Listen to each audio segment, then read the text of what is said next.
Olá, bom dia!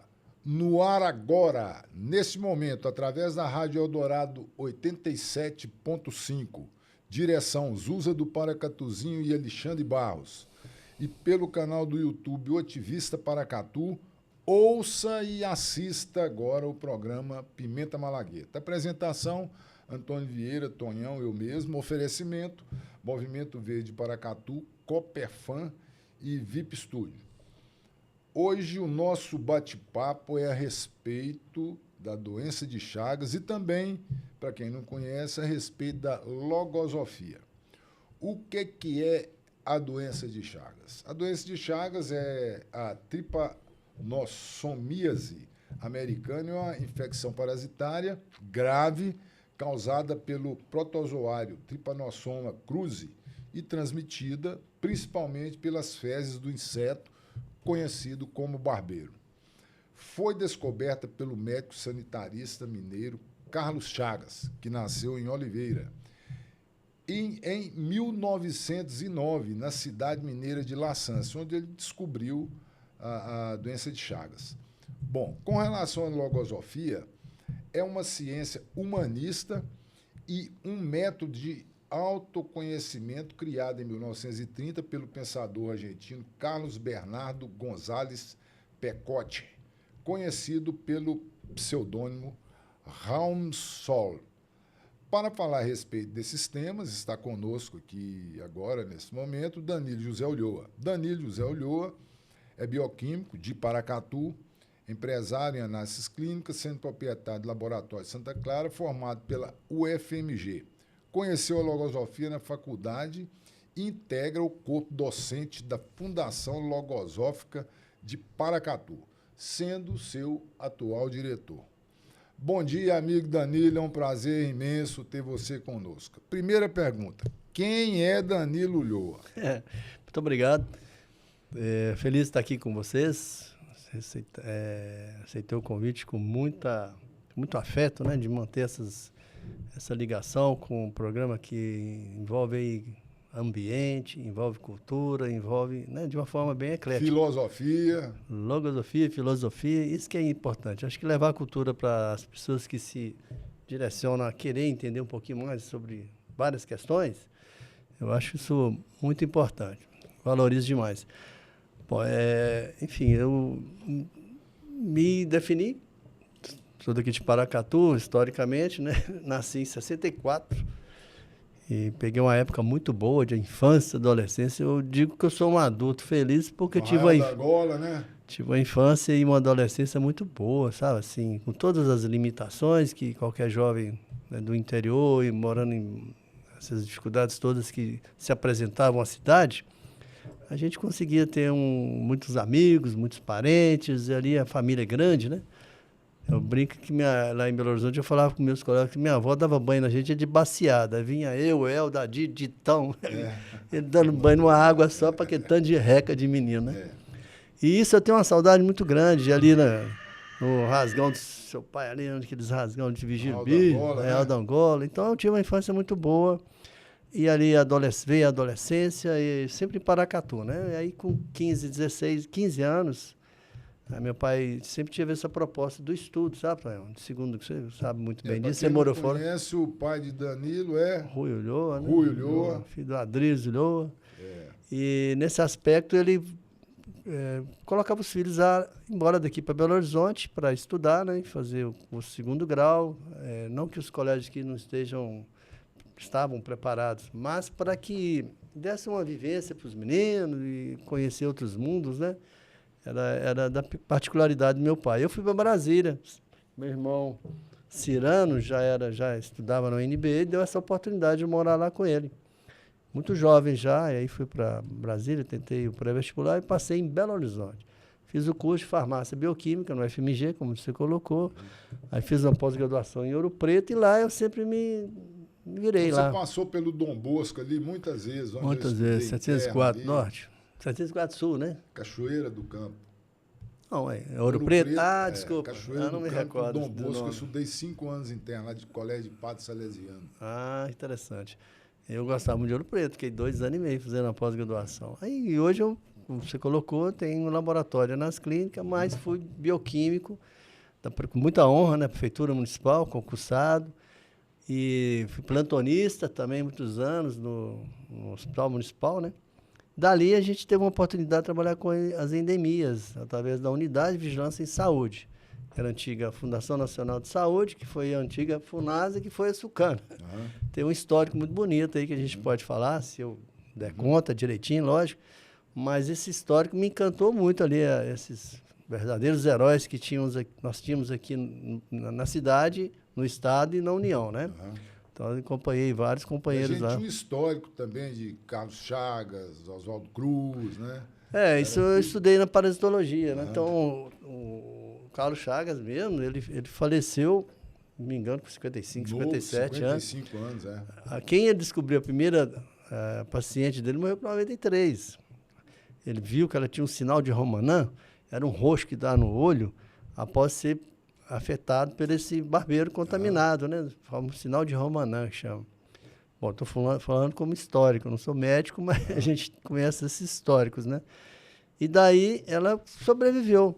Mas a vida média de quem contrai Chagas é muito jovem, até os 50, 60 anos no máximo, a pessoa vem, infelizmente, a falecer. Hoje, devido aos recursos tecnológicos, avanço da farmacologia, conhecimento próprio da doença, os cardiologistas, os arritmistas, passou a se conhecer bem de Chagas, porque é uma das áreas onde o protozoário se aloja, coração, esôfago e intestino grosso. Um desses três. Mas o coração é o clássico, né? Não que tenha de dispensar os outros. Mas aí, com o avanço, essas doenças têm se paralisado, têm se estabilizado, têm dado uma qualidade de vida, os marca-passos, né? Tem se dado qualidade de vida a seres que são cronicamente já infectados por essa doença. Antes da década de 60, devia ter uma mortandade monstra de Chagas e ninguém tinha sabido. De infectado eu tenho conhecimento, mas assim, quanto à mortandade, a gente pode consultar aí, a gente sabe que houve muito, né? Muitos jovens, 50 anos jovem, né? Morreram em função dessa doença. Daí, Belo Horizonte foi o meu paradeiro maior, né? Onde eu pude estudar, fazer muitos amigos, aprender bastante. E tomei uma decisão de vir a Paracatu, que era um sonho de ter um laboratório de análises clínicas, né? Nós temos ótimos laboratórios em Paracatu, mais antigos que os meus, né? Enfim, finado Totoca, Zelonde, né? Tem o Franquinho, tem vários colegas aí que são excelentes que estavam à frente. Mas eu falei, não, mais um, o sol nasceu para todo mundo, né? E que venha mais 10 laboratórios para Paracatu, isso não é problema, né? O sol nasceu para todos, né? Já esse aspecto do trabalho, ele é construído não a uma mão só, né? Eu não posso ser egoísta a esse ponto. Tive o apoio dos pais, tive o apoio de médicos, colegas. Hoje a medicina está numa pegada diferente, né? Hoje, antigamente a gente trocava muitas ideias uns com os outros e via que a gente estava com o propósito de trabalhar de uma forma diferente, mais rápido, mais moderno. E assim foi acontecendo. Deus deu mais que eu mereça, mas a gente está aí para servir a comunidade, né? Atende vários convênios, atende a prefeitura. Enfim, eu não tenho o que reclamar. Perfeito é só o Criador, né, Tony? A gente tenta acertar.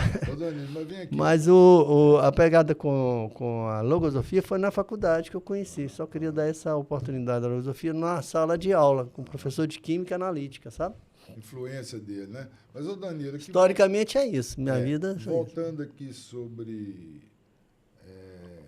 a sua profissão mesmo, né? Você é um bioquímico, né? Sou farmacêutico e bioquímico. Eu tenho as duas possibilidades de trabalhar em duas áreas, né? Antigamente podia, hoje não, hoje é farmácia e análise clínica, biomedicina e farmácia. Hoje já dividi um pouquinho, sabe? Agora, eu estava pesquisando, interessante que o bioquímico, ele não é um médico, ele não é um doutor, né? Só se eu sou bacharel, né? Eu sou bacharel, né? Bom, é igual o biólogo com o bio, né? Bacharel, Biólogos fizeram. Eu sou especialista, né? Fiz pós-graduação em citologia clínica na UFOP, Ouro Preto, baita da faculdade, onde aprendi muito também. Referência, né? Então eu sou especialista em citologia clínica, né? Tudo voltado para microscopia. Meu mundo é um mundo microscópico. Agora, Danilo, o que é ser um bioquímico, um farmacêutico bioquímico? O que é isso? O povo, vamos ficar sabendo. Pois é, eu prestei um vestibular na Federal, passei para farmácia. Farmácia te dá as habilidades. 4 anos, você vai para a gente, na minha época, não sei se hoje, dedicar-se à dispensação farmacêutica. É o famoso farmacêutico de farmácia, ou drogaria, ou manipulação, né? Aquele que vai orientar o paciente ao receber um medicamento, ele vai dar as prioridades para aquele medicamento ao ser prescrito por médico, essa orientação final. Olha, o médico falou, do seguinte medicamento você pode tomar. Essa é uma das áreas. O segundo aspecto é que uma farmácia, uma drogaria ou uma farmácia de manipulação, ela é um agente de saúde também.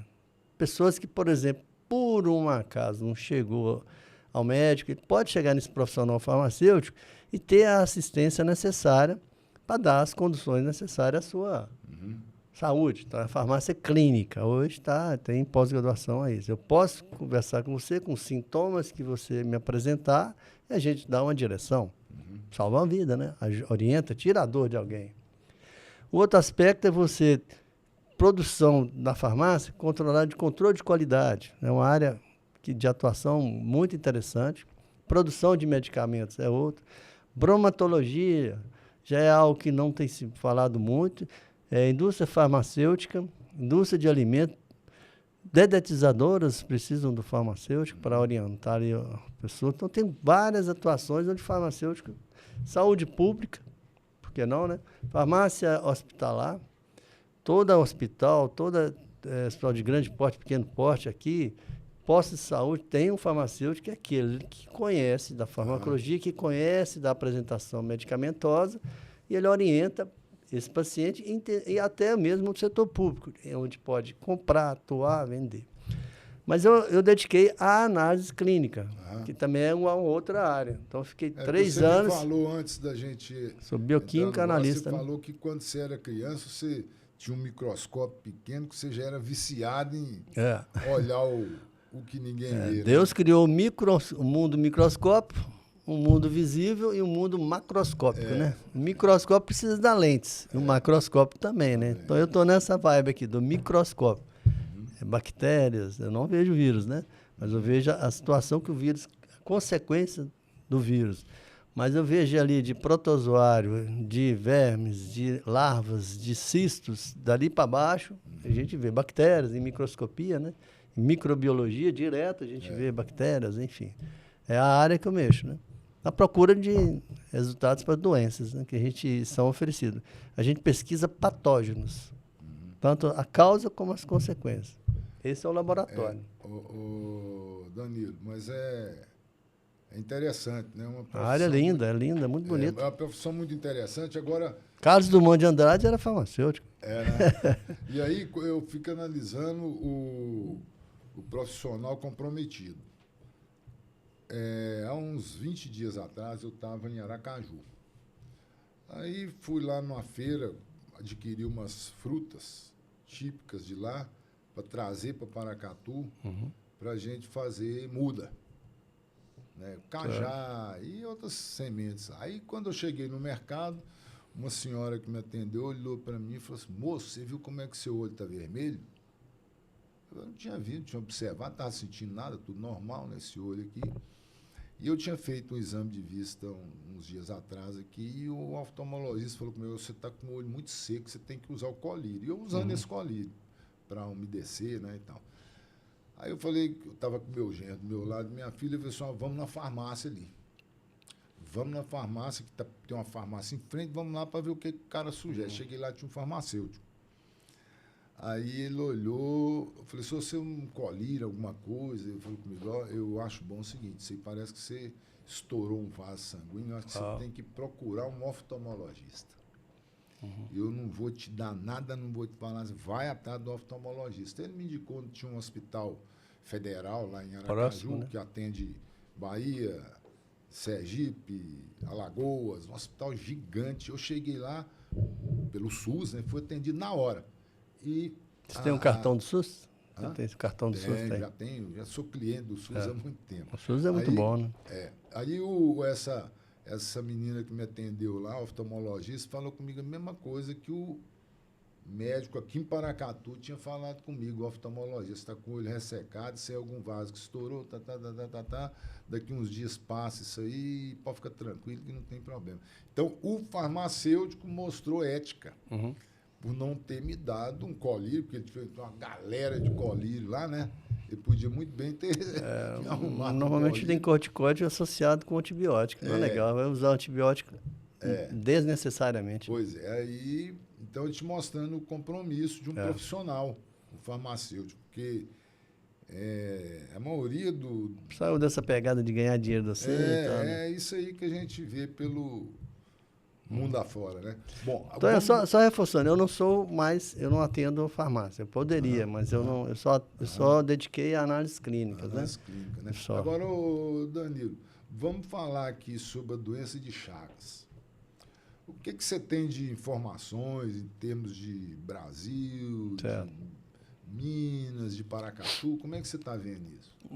Então, é muita responsabilidade que você está me passando aqui, né? Porque a vigilância sanitária, a assistência a esse tipo de doença, a gente tem dados do Ministério da Saúde que são muito confiáveis e tem que dar credibilidade porque é de cunho nacional, isso é de interesse público, né?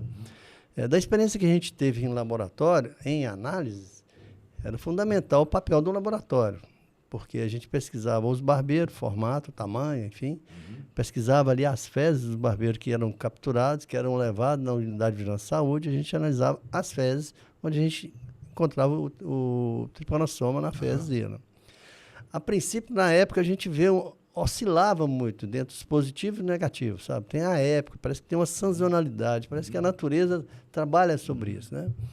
Eu vim trabalhar na unidade de saúde em função da leishmaniose canina e humana, alguns casos que tiveram, em função disso, que também é um protozoário, a leishmania, né? A leishmania donovani, enfim, que é parente ali do Trypanosoma cruzi. Então, o que a gente observava? O barbeiro nós temos, mas não tão contaminado como antigamente se tinha os casos, né? Eu estou falando isso empiricamente porque é importante, eu não sou um profissional hoje, aquele que fala assim, você tem esses dados corretos. Eu posso dar de uma forma bem... né? Mostrar para a população que existe, que há necessidade de ficar atento a isso e ouvir os órgãos públicos necessários que orientam a isso, que levam orientações para que sejam eliminados ou cuidados necessários. Principalmente casos com tapera, galinheiro, chiqueira ali, que onde eles vão para frestas, porque eles precisam de sangue. O barbeirinho precisa de um sangue, a fêmea precisa picar para reproduzir, né? Ela vai atrás do sangue, principalmente a região da barba, à noite, né? Barbeiro, você está lá coberto, com a cobertinha, ele vai aqui, porque é a área é muito irrigada, nossa face ela é muito irrigada, tem microvasos aqui, onde ele pica, suga o sangue, faz o cocôzinho, defeca, né? Você coça. Aí pronto. Trypanosoma cruzi entra. É interessante os mecanismos que a natureza utiliza, né? De onde é que vem esses barbos? De onde é que vem esses protozoários? Vai na cutia, vai no rato, vai no gambá, pica lá e esse bicho já vive milhões de anos lá junto. Adaptaram, né? Essa adaptação que teve o protozoário com os mamíferos de sangue quente, aí a natureza que tem que responder por isso. Que isso tem milhões e milhões de anos que isso vem se formando, né? De onde é que vem os vírus? De onde é que vem as bactérias? Isso é filosófico, mas faz parte da natureza. Então, cabe ao homem usar a inteligência para identificar e, dar um break nisso aí, cortar esse ciclo, né? Esse ciclo é antigo na nossa região noroeste, Paracatu se inclui nisso. Vamos pensar só em Paracatu, pensar no estado de Minas, norte de Minas, enfim. Todo esse cerrado, toda essa região onde viveram pessoas aí para cuidar da sua subsistência através de pequenas criações, pequenas agriculturas e moravam em casa. À noite, o barbeiro, aqui tem festa. Ele ia atrás de sangue, né? Muito rancho, né? Muito rancho, pau a pique, né? Pau a pique. Palha de coqueiro, né? Então, cabe aí uma série de temas ligados até à economia, né? Não pode ir lá e ajudar esse pequeno agricultor. Então, tem vários fatos econômicos, sociais, até religiosos, que poderiam favorecer a diminuição disso, na época antiga, né? A gente vai entrar em coisas que vai procurar soluções e, enfim, não cabe mais agora. Mas existia isso. Então, as dificuldades econômicas, sociais, culturais, tudo isso, o barbeiro se deu bem com essa história toda. Danilo, O barbeiro e o Trypanosoma cruzi. O Trypanosoma cruzi é o protozoário. Por que é cruzi? O Carlos Chagas ia para o campo, na Sanse, levava o pessoal, levava o microscópio e começava a fazer o esfregaço. O que é um esfregaço? É uma gota de sangue total, colocada numa lâmina, a gente faz um esfregaço, tipo uma lâmina de sangue, deixa secar, cora e leva ao microscópio. Bem simplesinho, tá? Quem tinha o olho treinado, opa, Trypanosoma está aqui, na hora.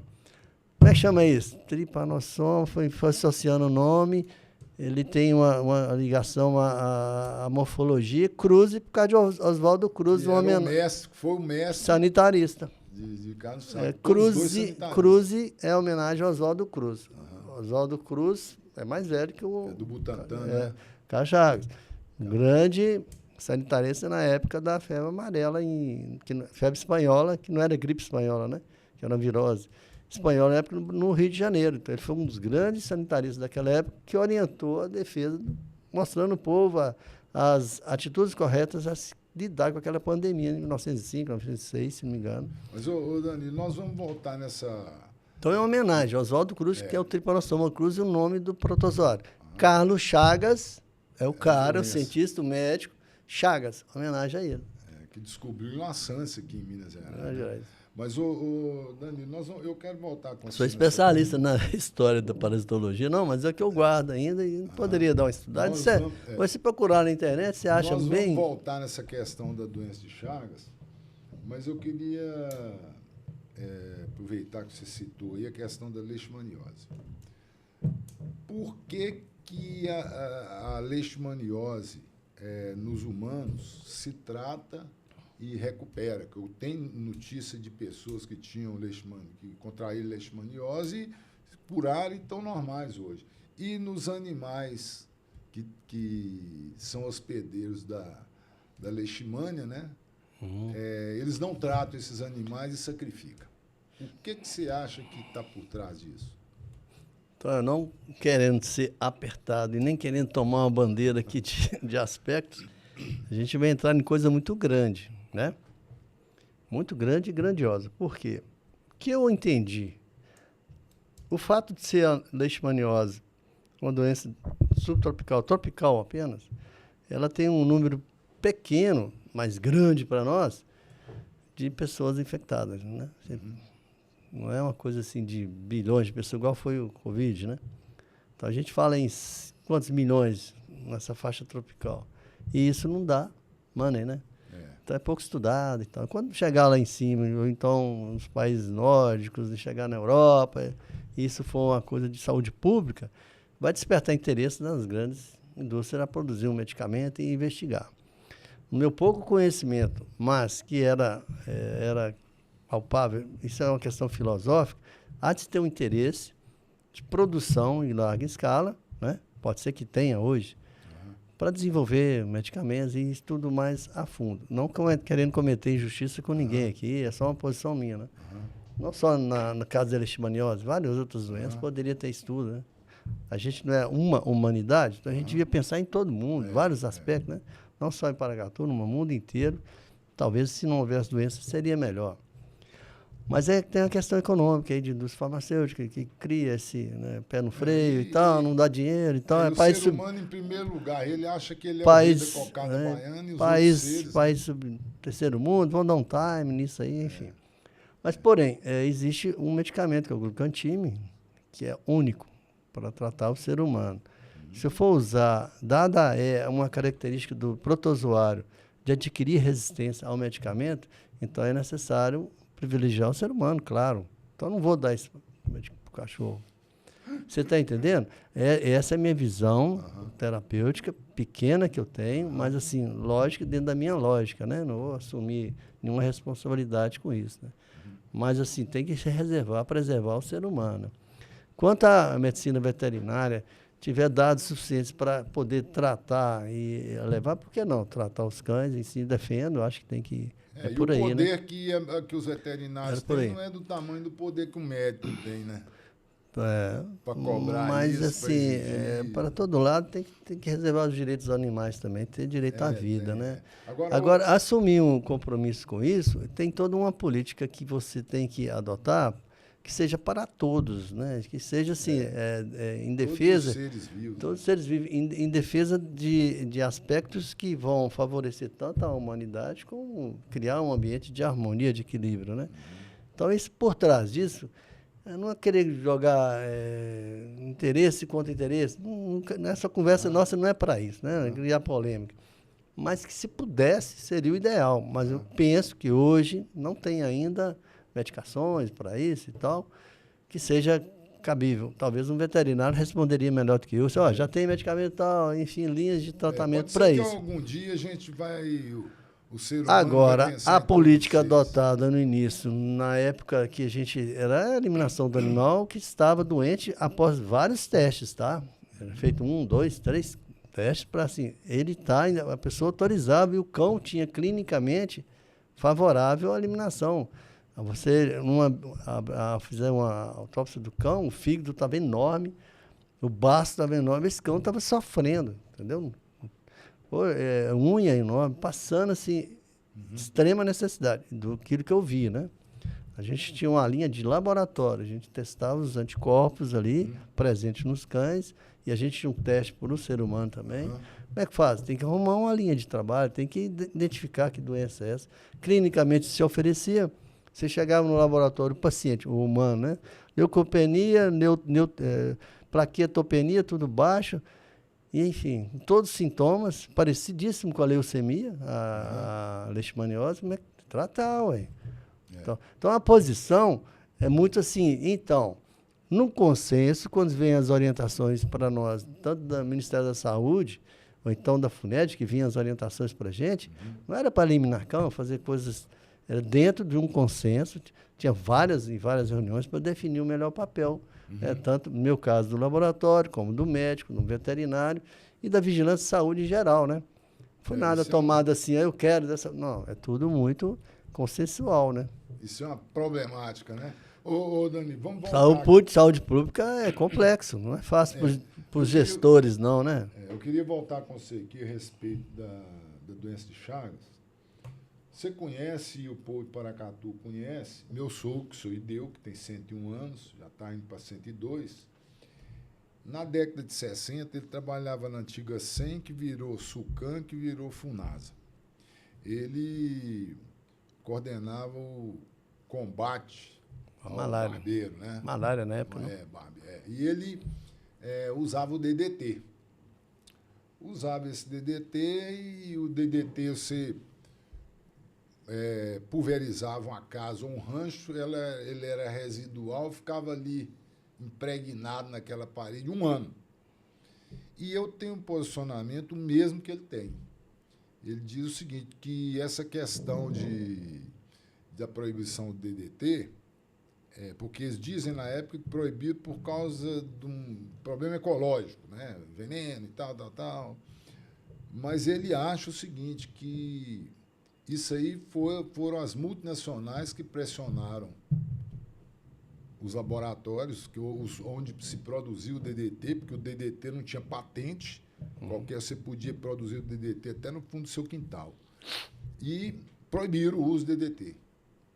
E hoje em dia, quando você precisa de um inseticida, né, qualquer aí, você compra um spray que daí 10 minutos você tem que usar de novo.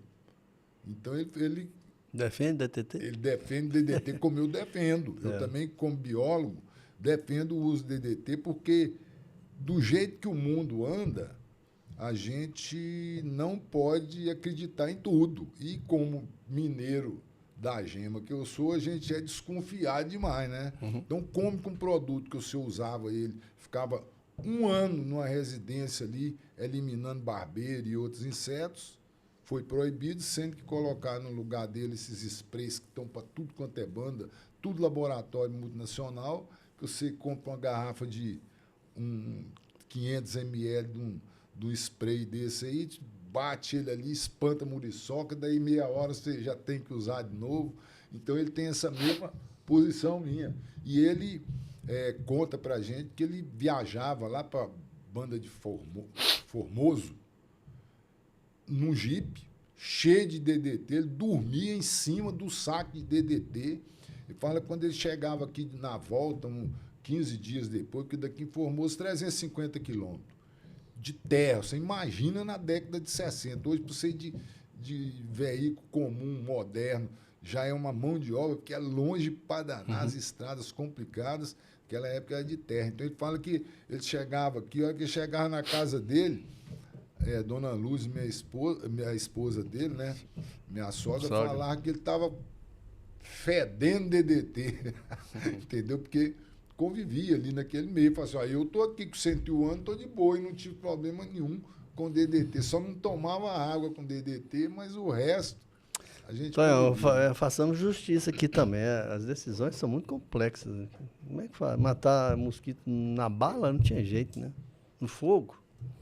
E o DDT, é complicado, né? Complicado. E o DDT era barato. Né?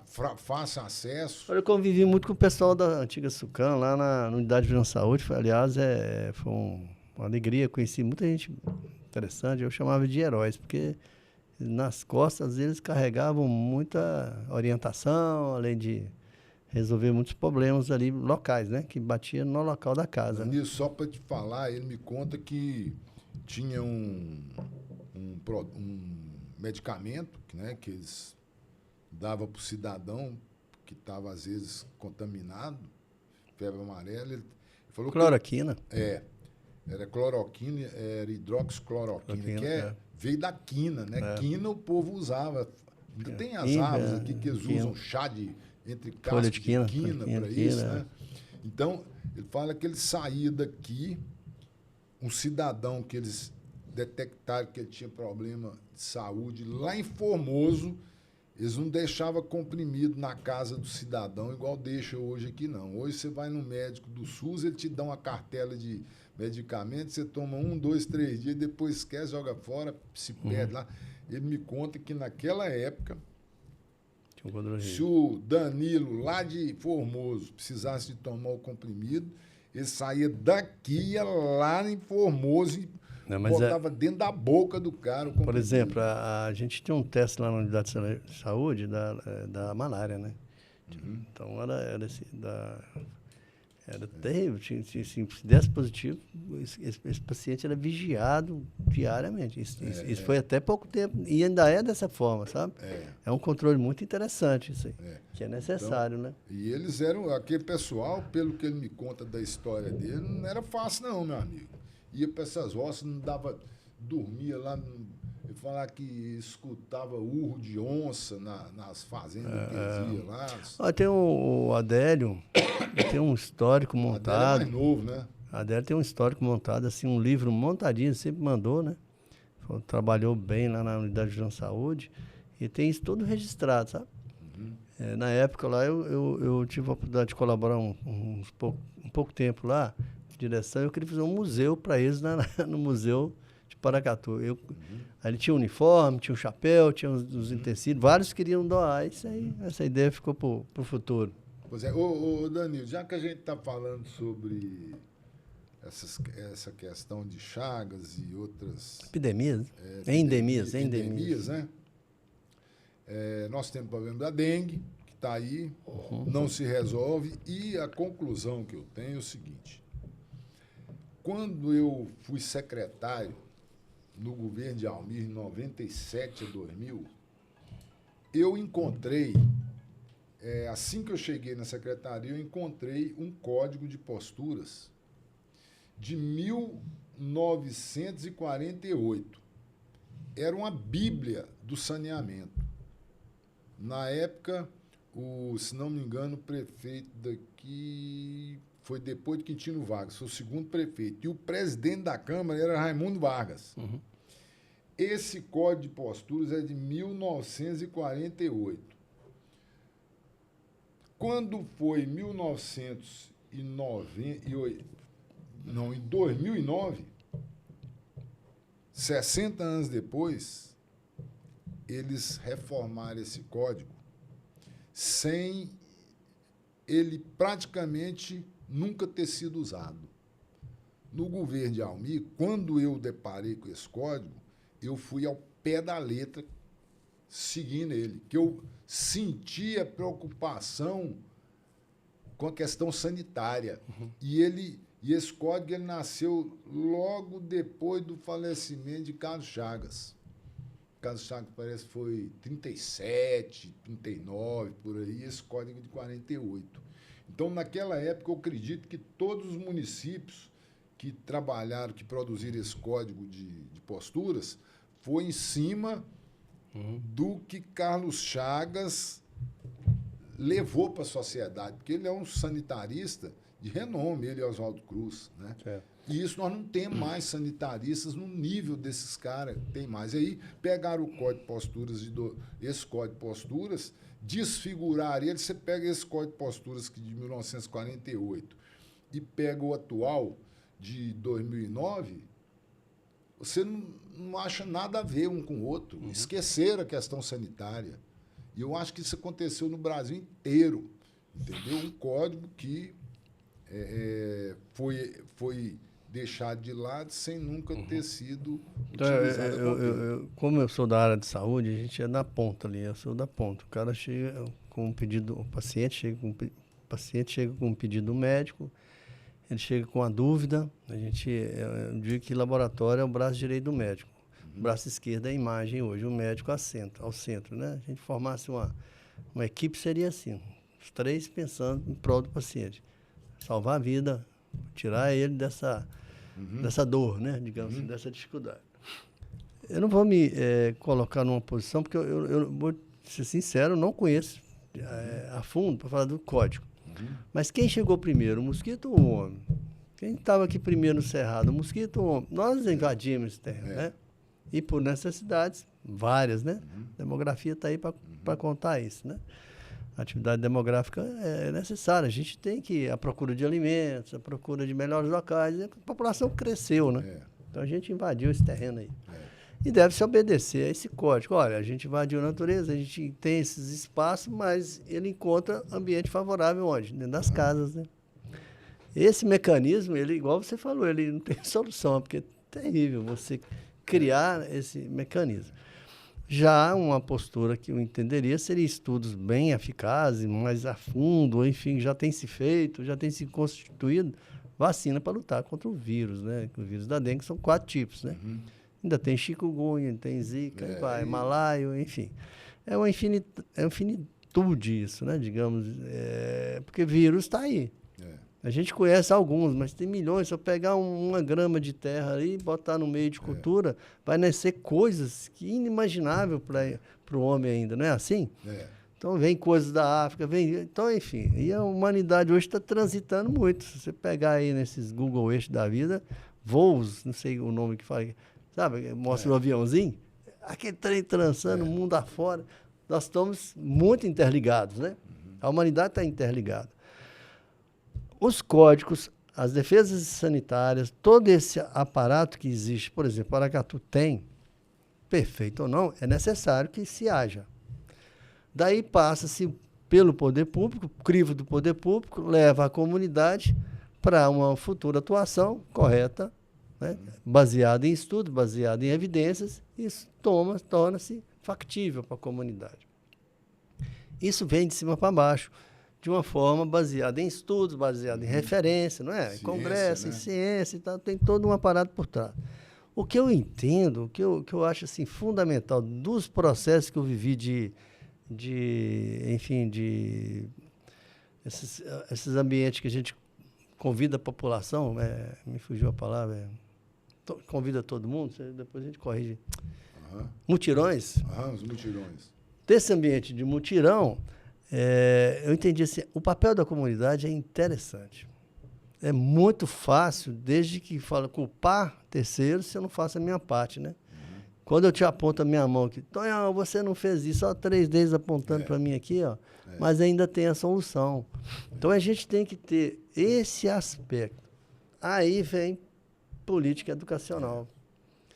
A base ajudar o código de postura, a base conhecer esse código de postura, a base ir nos seus representantes políticos e cobrar, falar, olha, eu vou fazer a minha parte, mas você faz a sua parte, entendeu? Às vezes a gente aponta só o poder público é o errado, a agente sanitário não funciona direito, tudo bem, tem lá seus problemas, mas eu acredito ainda na centelha da humanidade, do bem, que quer fazer a coisa funcionar e não quer ver as pessoas doentes. Danilo, então a gente tem que filosofar um pouquinho nesse negócio.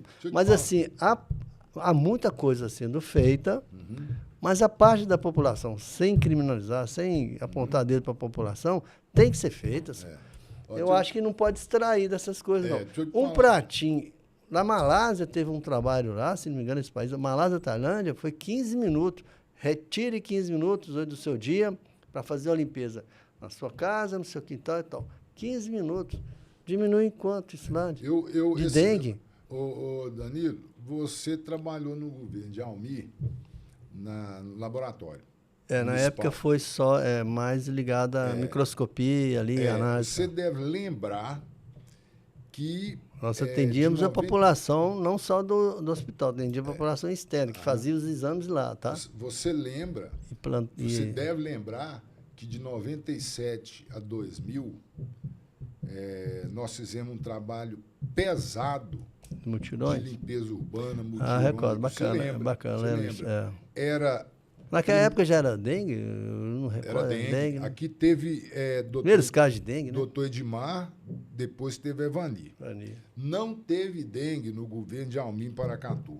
Teve foco de dengue. Foco de dengue que nós descobrimos do cidadão que veio do Rio de Janeiro, foi para São Domingos, nós detectamos isso lá.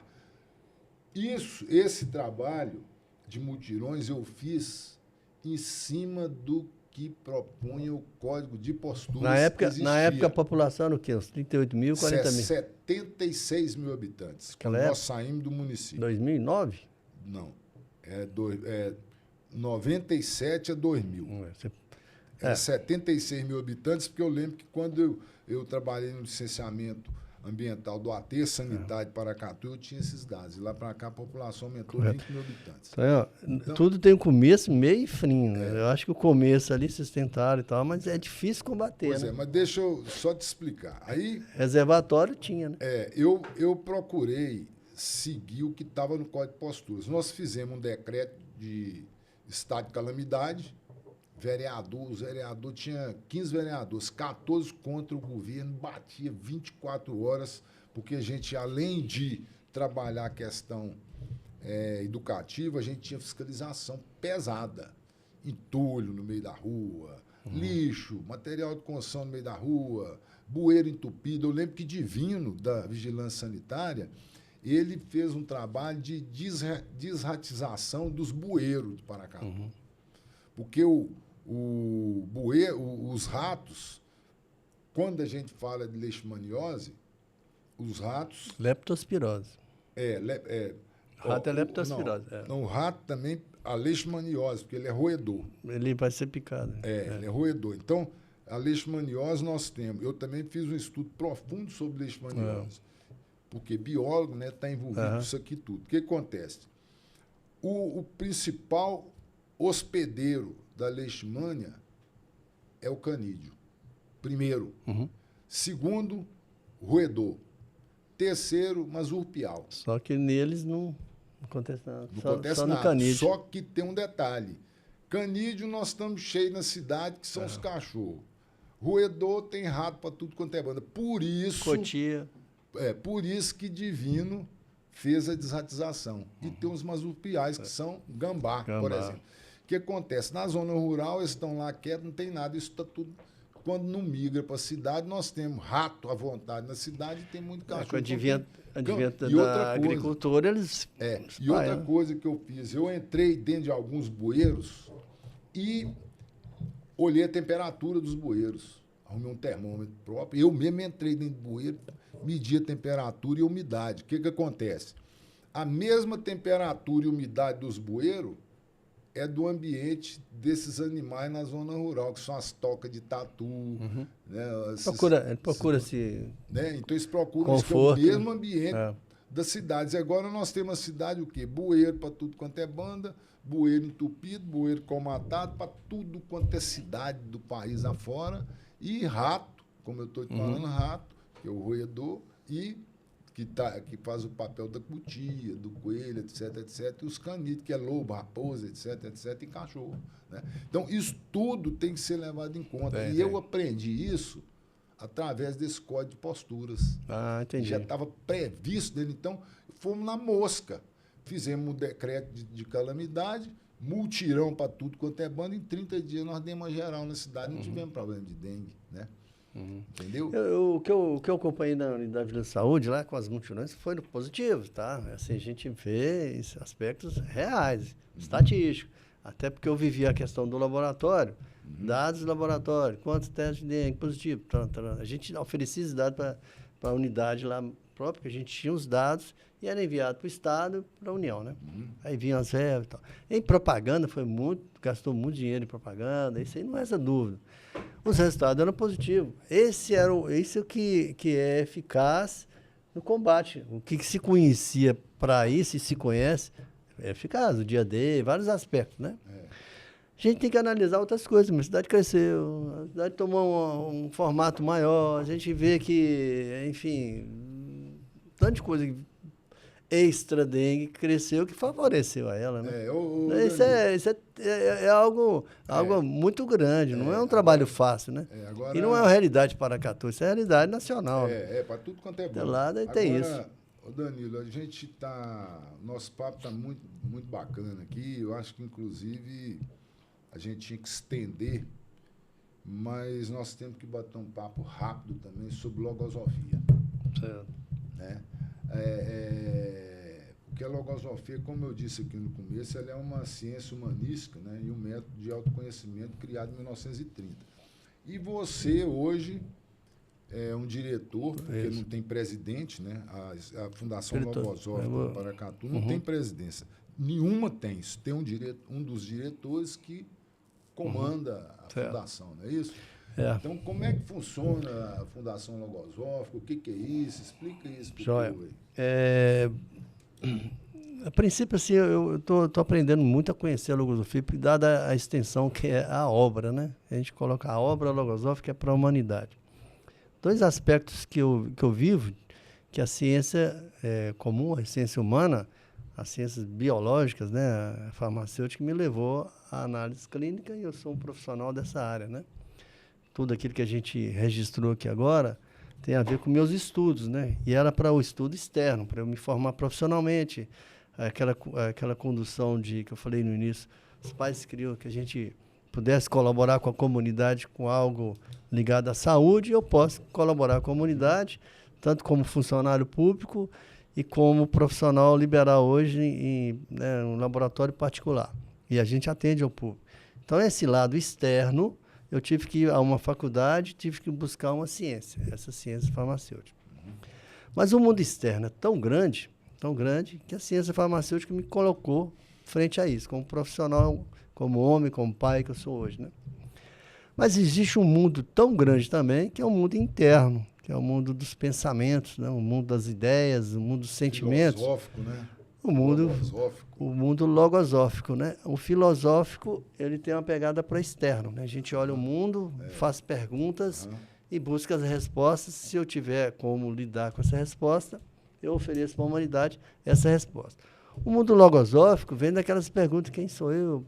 Existe vida após a morte? Existe um recurso que eu possa ser mais feliz?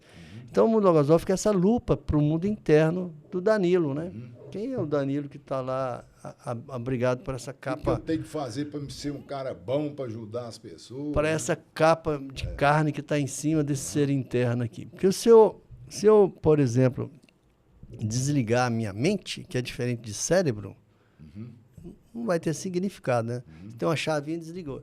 Eu vou ficar que nem um canídeo que você colocou. Eu vou virar um ser, um ente animal, né? Como outro qualquer. Mas tem alguém que criou esse negócio todo, né? Quem? Deus, é o Criador, né? Então, o Criador colocou esse aspecto na gente, essa mente iluminada, que é esse ser interno, que a logosofia propõe com o seu método científico de olhar para dentro. E eu me encantei na faculdade de farmácia com um professor que falava de logosofia lá em Belo Horizonte, né? E onde foi a primeira escola do Brasil, foi em Belo Horizonte. Enfim, então a logosofia, eu já tenho estudando, já vai fazer 25 anos, era esse olhar para dentro. Então, eu olho meu sistema mental, a minha mente, meu coração, tudo aquilo que palpita para a energia desse ser espiritual que a gente abriga, né? A logosofia ensina para o ser humano aqui, o estudante de logosofia, que ele é biológico, psíquico, que é o mundo dos pensamentos, que é a alma, e espiritual, nada fenomênico.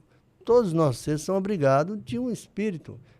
Esse espírito nos faz conversar, nos faz dialogar. Mesmo que a gente pense diferente, a gente tem a harmonia de entender, equilibrar e tal, né? A gente tem a faculdade de poder amar as pessoas, amar os filhos, querer um mundo melhor, querer ajudar, igual o Movimento Verde faz, querer um ambiente favorável às pessoas usufruir. Tudo isso vem de uma realidade espiritual, que a logosofia classifica muito bem. Então, são aspectos que normalmente não são tratados comumente, sabe, Tonhão? A logosofia tem um método para isso. Bom, surgiu na Argentina, com esse pensador humanista, Raul Sol, Carlos Bernardo Gonzalez Pecote, que ele, com essa riqueza intelectual muito grande, falou assim, o que é que eu vou fazer com isso? Eu vou deixar uma obra para a humanidade, eu vou deixar um legado. E, escreveu. Trabalhou muito da idade dele até os 63 anos, quando ele veio a falecer. E ele sempre muito ativo, muito enérgico, mas, por outro lado, ele sofria de asma, tinha uma dificuldade motora, então, assim, lutou muito em deixar esse legado. Na Argentina, país terceiro mundo, né, não era a Europa, né, e essa ciência se desenvolveu. Ele foi para Córdoba, Rosário, Buenos Aires e Montevidéu, onde teve assim, uma acepção muito grande, onde um brasileiro conheceu o trabalho dele, levou para o Brasil, Belo Horizonte, ali um jornalista e uma pessoa de Belo Horizonte. Ele encantou por essa ciência e começou a comunicar via telégrafo, na época, cartas, né? E em Belo Horizonte. Em Belo Horizonte, mundo afora. No Brasil teve uma aceitação. O brasileiro é muito ligado à cultura, ciências e tal. Hoje tem vários estados e vários países no mundo, sabe? Então a logosofia em 2030 vai fazer 100 anos no mundo. Pois é, o Danilo, É esse olhar para dentro. Aqui em Paracatu, quanto tempo já que vocês estão atuando aqui? Aqui em Paracatu, agora em novembro, nós vamos fazer 30 anos. Parece que vamos dia fazer 12 de agosto é o dia... Não, dia 11 de agosto, comemora-se o Dia Internacional da Logosofia. E a gente foi aprovado na Câmara, aqui eu faço um agradecimento à Câmara Municipal. Já há 4 anos a gente comemora o Dia Municipal da Logosofia. Dia 11 é 12, né? 11 de agosto. 11 de agosto. Então, dia 10 de agosto, a gente vai lá fazer um agradecimento à Câmara, à Prefeitura, ao povo de Paracatu. A logosofia, a Fundação Logosófica, ela não tem dono. O dono da Fundação Logosófica é a humanidade. Então, se por acaso fechar a Fundação Logosófica no mundo, acabou, fechou. Ela vai para o Ministério Público da Educação do Brasil. Argentina para Argentina, Uruguai para Uruguai, entendeu? Estados Unidos para Estados Unidos. Então, se fechou a Fundação Logosófica, vai para onde? Ministério da Educação. Está em leis, tá? E é um patrimônio assim, cultural, educacional para a humanidade de suma importância, porque não tem fins lucrativos, né? Nós somos voluntários. Então, eu não recebo para estudar logosofia, aliás, eu ganho muito. Mas, assim, nós somos voluntários dessa ciência, né? Agora, ô Danilo, aqui essas reuniões suas acontecem quais dias na semana? Como é que é isso? Como lá é uma escola, a gente tem aula terça e quinta. Terça de 7 às 8, quinta de 7 às 8. 1 hora na terça, 1 hora na quinta. E aberto para quem quiser participar? Acima de 18 anos. Né? Vocês têm número de membros? Não. Como é que é isso aqui? Isso aí, a gente oferece cursos regulares de informação. A pessoa, agora em setembro, nós vamos ter uma mesa de amigos.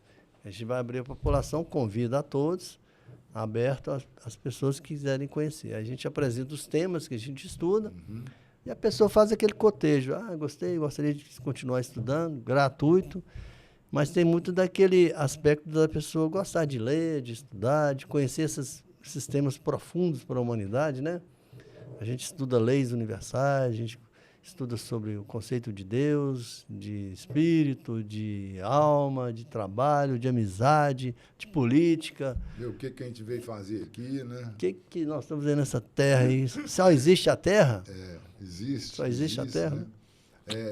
Essa semana mesmo... Os temas são muito bonitos da logosofia. Uma matéria sobre o Carl Sagan, que eu não li, eram os deuses Carl Sagan, Eu não li, mas rapaz, eu vi um debate com ele, moça, é de preocupar. Quando você vê que nós não somos nem um grão de pó de areia, de terra, de fantástico, nada. Fantástico, né? E o ser humano perdendo tempo com tanta picuinha. Qual o tamanho do seu problema, tanto rasteira, tanta trapaça, né? E é complicado, muito complicado isso. Tem muitos temas que a gente trata na logosofia que são assim de cabal importância para o ser humano e para a família, para conduzir a própria vida. Porque se tudo passa, o que fica, né? Esse até é um tema de um painel que vai ter lá na Câmara Municipal, dia 15 de agosto. Vai vir um médico até, e vai fazer um talk show às 18 horas lá na Câmara Municipal. Agradecer aqui o Manuel Alves, que cedeu espaço para nós. Vai vir os jovens e adolescentes de Brasília, em nome desses 30 anos, vão apresentar uma peça lá na Câmara Municipal. Tomara que os vereadores 15 de agosto. Pulo lá, né? Porque está precisando deles. Aí vai ser assim, né? se tudo passa, o que fica? Vai ser um talk show. Aí às 20 horas vai ter os adolescentes vão apresentar O Mundo de Sofia, que é uma peça teatral de 45 minutos cada atividade. O Mundo de Sofia. Então, quem é Sofia, né? É a sabedoria, né? Vai se apresentar uma peça de teatro lá. A gente fica feliz por isso. Eu acho que, como a carência é muito grande, eu acho que vocês tinham que... Bom, não sei se vocês já fazem isso, mas procurar também as periferias das cidades, porque tem muita gente boa e que não é assistida. Estão lá, portas abertas lá para eles. Né? Não tem distinção lá não tem distinção disso, não. Com eles lá, um dia à noite. Correto. Nós fizemos isso, viu? Nós fizemos palestras junto às escolas públicas, doamos muitos livros à Secretaria de Educação. A Felicidade Mora Aqui é um livro infantil, que tem lá também os livros infantis com a pedagogia logosófica, sabe? E a editora Liri, que é um braço da Fundação Logosófica, doou livros já várias vezes aqui. A gente vai lá assistindo, uma hora a gente chega lá. Eu vou tentar... Eu convido todos a visitar o site, que é logosofia.org.br, sabe? Eu vou...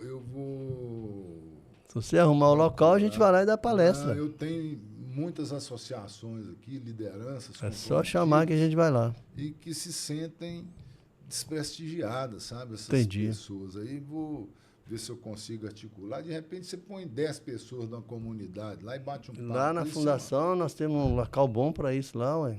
Mas eu acho que... Melhor ir lá, né? Melhor ir lá na base, porque a gente, às vezes, que trabalha o dia inteiro, gente muito humilde, que tem até preocupação em vir aqui por centro da cidade, né? Então, eu acho que... Um dos aspectos que o autor da logosofia, esse mestre de sabedoria que a gente aprendeu a conhecer e respeitar, ele tem já no seio da Fundação Logosófica, além da instituição que estuda a logosofia, tem os colégios logosóficos no Brasil inteiro. São 11 ou 12 colégios no Brasil. Né? Lá em Belo Horizonte agora tem um enorme, lá na Vila da Serra, sabe? E a gente tem observado, a preocupação é registrar isso para ir aos setores públicos e educacionais.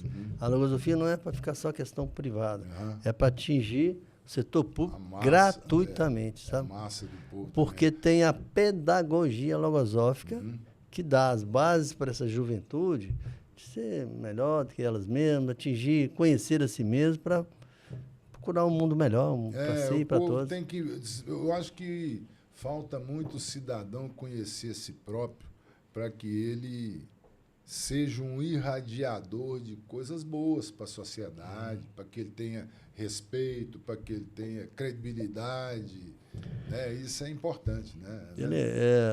Esse mestre ensina que enquanto o ser pensa, o espírito respira. Olha que imagem bonita, né? Enquanto ele pensa, o espírito dele está respirando. E nada fenomênico, tá, Tonho? Tudo bem, pé no chão, igual nós dois estamos conversando aqui. Tá, né?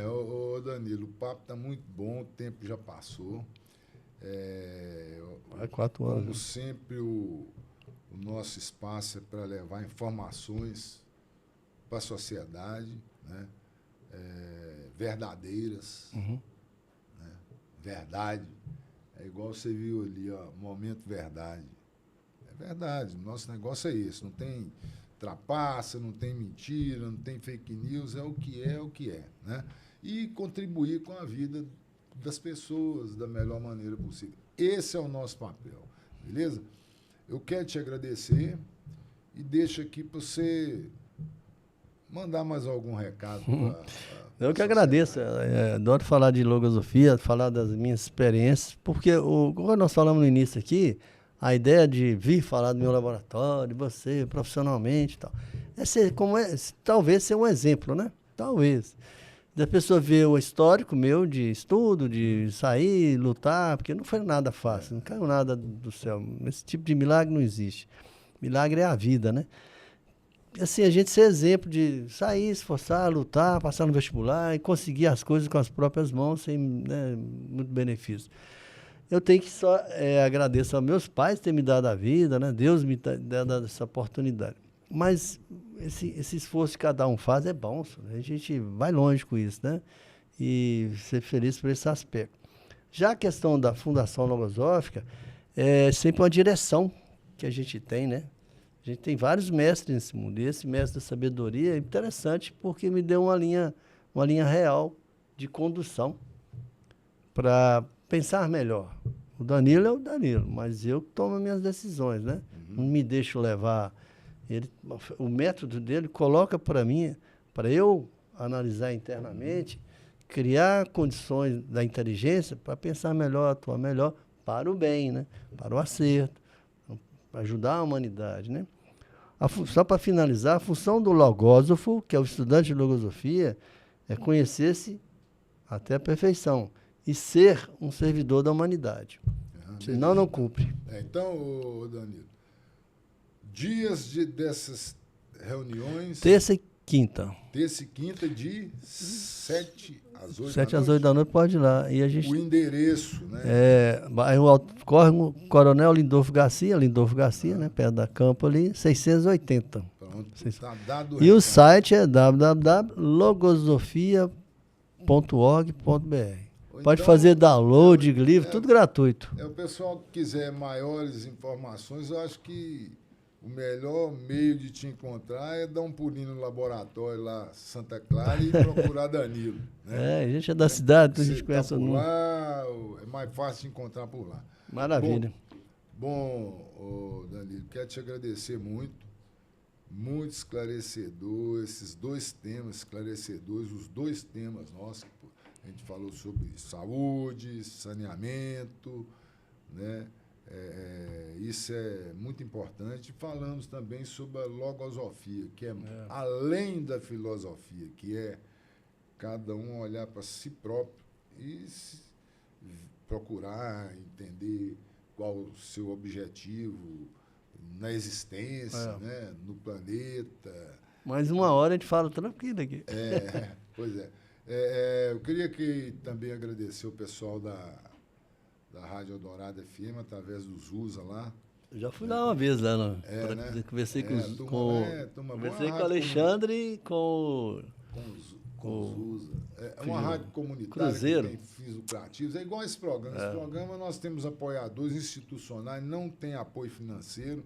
Aqui é tudo para contribuir. Tem um estúdio que é liberado pelo Tobias aqui, tem o Vitor, que opera aqui conosco, tem a minha filha, que mora no Paraná, em Ponta Grossa, que é quem que legal. joga no ar esse material, né?